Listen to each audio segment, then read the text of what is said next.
Adi, bueltan da beldur barik lehiaketa. Ikusentzunezko lehiaketa honetan, 12 eta 20 urte bitarteko Bizkaia, Araba eta Gipuzkoako gaztek hartu dezakete parte. Bertan, indarkeria matxistaren aurkako jarrera kritiko, urratzaile eta positiboa adieraziko dugu.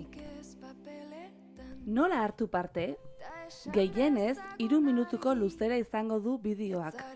Lehiaketaren oinarri guztiak beldurbarik.eus webgunean aurkituko dituzu.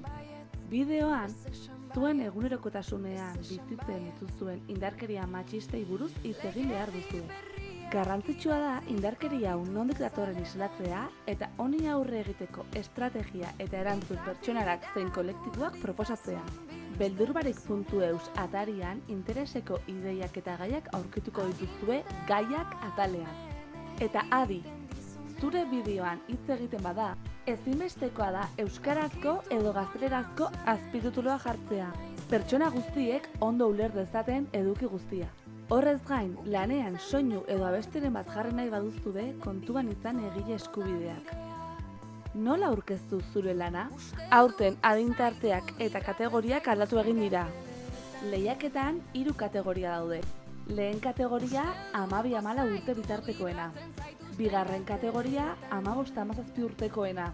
Eta 3. kategoria aurten 18-20 urtekoena. Bideoa zuen kabuz edo zuen ikastetxe, gazteleku edo elkartearen bidez aurkeztu dezakezue. 18 urtetik berakoa bazara entzun ondorengoa.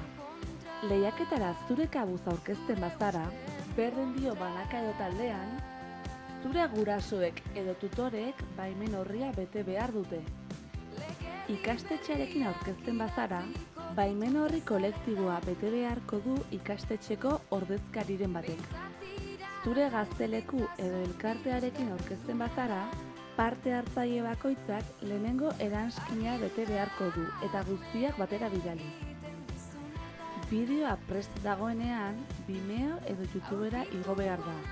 Eta hau modu publikoan partekatu. Sortuko den esteka kopiatu behar da izen emate horrian pegatzeko. Beldurbarik.eus atarira sartuta, izen emate inprimakia bete behar duzue eta bertan itxatxi esteka eta hau bidali. Gainera aurten oso erraza izango den prozesu fitxa bat bete beharko duzue. Ikusentzunezkoa egiteko prozesua azaltzen.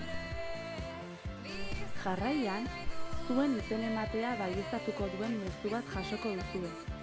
Eta baldintzak egiaztatu ondoren, egun batzuk barru, mezu elektroniko bat iritsiko zaizu. Zure lana onartua izan ote den esateko.